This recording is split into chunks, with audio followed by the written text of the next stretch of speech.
dans votre journal des associations, vous aurez comme invité Elodie Ozol, présidente de l'ACIMAD, interviewée dans le cadre de la manifestation de Mabédia en soutien au collectif. Les Mahorais vivent des scènes de violence et de guerre au quotidien. Malgré la visite ministérielle en août dernier, les bagarres entre bandes rivales continuent, faisant chaque jour des victimes. De nombreux jeunes quittent l'île pour la Réunion ou la métropole. Reportage.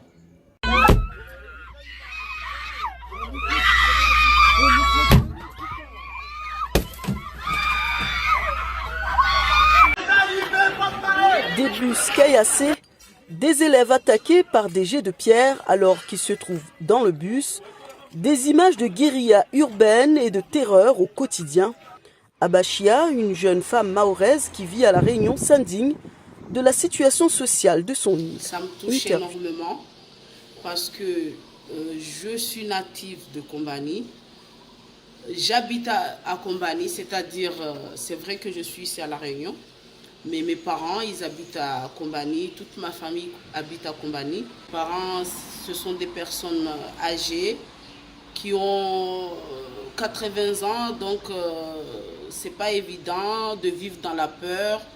À leur âge, ils devaient être tranquilles, vivre paisiblement, et là, c'est pas le cas. En plus de ça, mes parents, ce sont des vrais Sorodas qui se sont battus depuis longtemps pour que Mayotte soit française, pour que Mayotte reste française. Parce qu'ils se disaient que plus tard, pour leurs enfants, leurs petits-enfants, ça allait être... que c'est pas comme, ça va pas être comme avant. Et là, quand ils voient tout ça, ils sont tristes. Ils se disent pourquoi on s'est battu tant. Et maintenant, le résultat, c'est la souffrance, c'est l'insécurité. C'est comment on peut dire ça? C'est tout simplement l'horreur, quoi. C'est l'horreur. Ce jeune qui témoigne à visage caché a fui Mayotte et vit à La Réunion depuis 1 mois maintenant. Toujours quand je suis je regarde la même chose. Auparavant, je suis regarde la même chose. Ça toi à 100 secondes quoi mana. De wengi wastrala tena.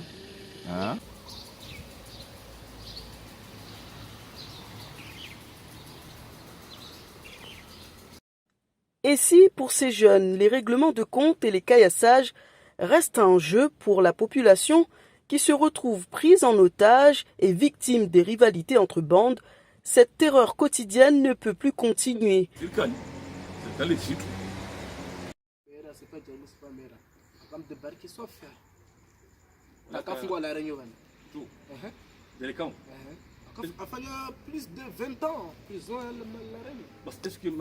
Et pour venir à bout de toute cette violence, les Mahorais de La Réunion comme à Mayotte continuent de prier pour que les choses changent.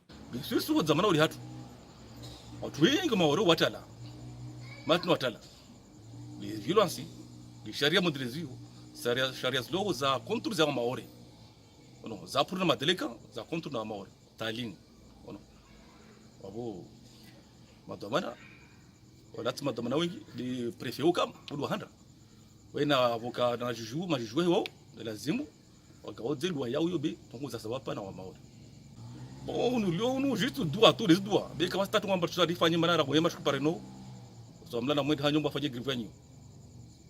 L'Organisation du programme alimentaire mondial lance un appel d'urgence pour faire un don en faveur des enfants qui meurent de faim chaque jour au Yémen. Je vous propose d'écouter leur message dans cette courte vidéo. What is happening on the ground right now in Yemen? Food is just unaffordable for Yemenis. We have over half the population facing a daily struggle to survive, to find enough food. Someone watching, what do they do? What do they need? How can somebody participate or help in any way?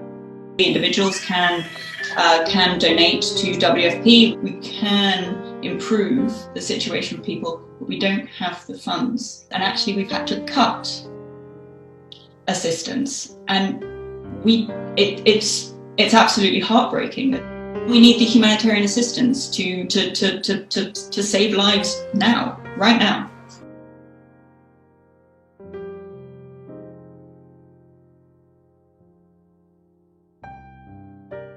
Ici à la partie interview avec notre invitée Elodie Ozol, présidente de l'association La CIMAD. Je vous laisse l'écouter.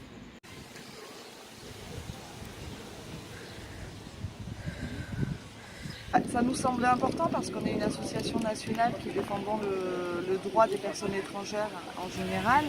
À La Réunion, on s'occupe particulièrement et surtout de la communauté comorienne parce que leurs droits sont déjà fragilisés en France.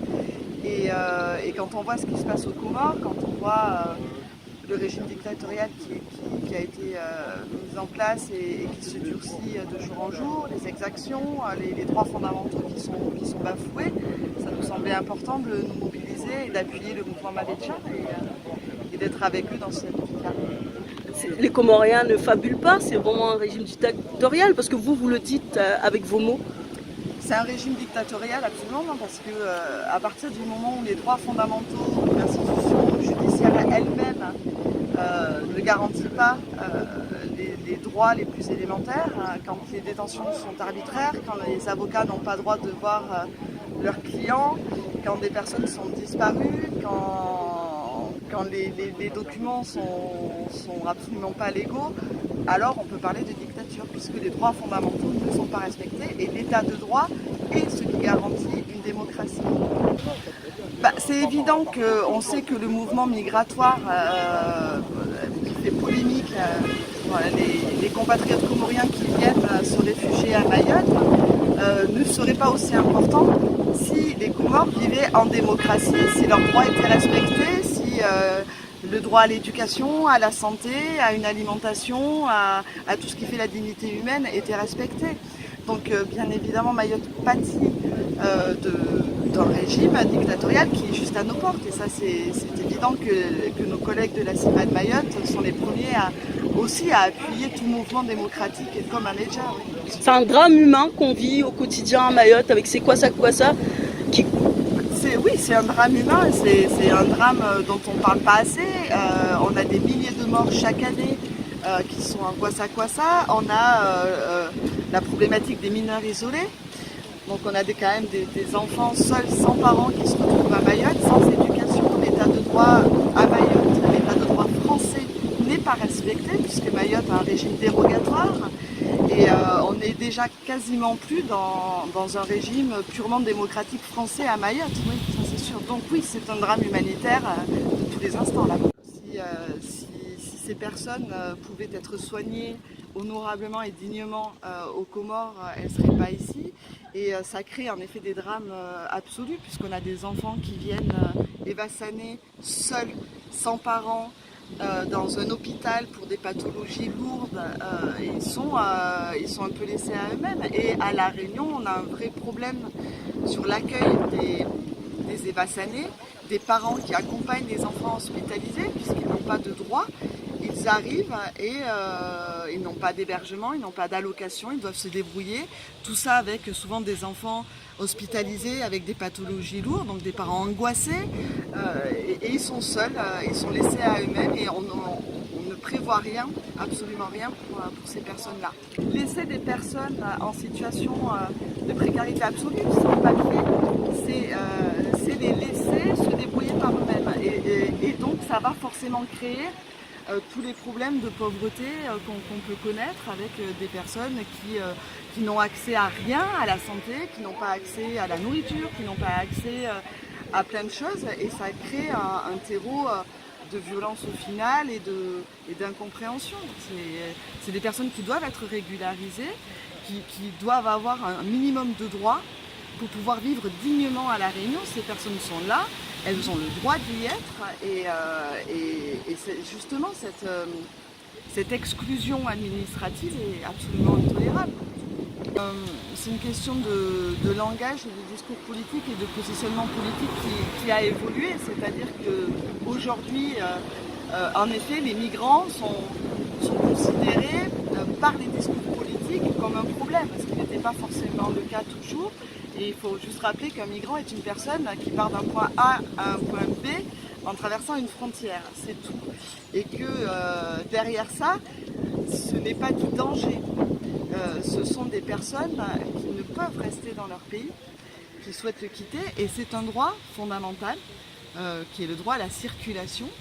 Et c'est avant tout une crise de l'accueil. C'est nous qui avons décidé de faire cette personne-là, des personnes qu'on déshumanise en les appelant des migrants, mais ce sont avant tout des hommes, des femmes, des enfants, des familles qui fuient un pays pour des conditions économiques, des conditions de guerre, et que tant qu'on n'a pas fui son pays, on ne peut pas comprendre ce qu'on vit. Et donc avant tout, c'est un discours politique, et le problème des migrants n'est qu'un problème politique, mais il n'est absolument pas un problème en soi. Ces gens-là ne nous volent en aucun cas nos emplois, nos familles, nos logements. C'est pas du tout comme ça que ça se passe. Ces gens-là n'attendent qu'une chose, c'est d'enrichir aussi la société dans laquelle ils viennent. Ce sont des gens qui ont leur culture, leur savoir, leurs compétences et qui sont prêts à venir enrichir nos sociétés. C'est un drame humain. Ouais. Manifestation pour montrer qu'en tout cas, on est là, qu'on n'est pas d'accord avec ça, qu'on ne laissera pas faire. C'est David contre Goliath, mais une dictature, elle pirate toujours. Il n'y a pas de dictature éternelle. Donc oui, moi je suis persuadée que Azali va petit à petit s'isoler, parce que c'est absolument pas possible dans une zone avec des pays comme la France, hein, entre autres, démocratiques, attachés quand même à des valeurs, qu'un pays juste à côté, avec qui on est en échange quotidien, où une partie de la Réunion est aussi comorienne, ça ne peut pas continuer. Donc oui, moi je suis persuadée qu'Azali vit ces derniers moments. Ouais. Vous serez là dans toutes les manifestations ou c'est pour cette fois? Ah non, nous on sera là dans toutes les manifestations, dans toutes les actions possibles. S'il y a des actions à engager au niveau juridique, la CIMAD sera là pour appuyer le mouvement, mais on ne lâchera pas. Donc, non, on va suivre le mouvement jusqu'au bout, bien sûr. Vous venez là en tant que vous représentez la CIMAD, mais humainement vous-même, comment vous vivez ces drames et comment vous vivez ce qui se passe actuellement aux Comores avec ces pères de famille qui sont emprisonnés parce qu'ils donnent leur opinion? Que ce soit au niveau de mon statut de présidente ou de manière tout à fait personnelle, je le vis à peu près de la même manière. C'est complètement hallucinant qu'on puisse arrêter ces personnes de manière totalement arbitraire, de ne plus avoir de nouvelles d'eux. Je pense à leurs proches, je pense à leur famille. Nous sommes arrivés à la fin de cette édition. Merci de nous avoir suivis. Bonne continuation sur Télé Créole.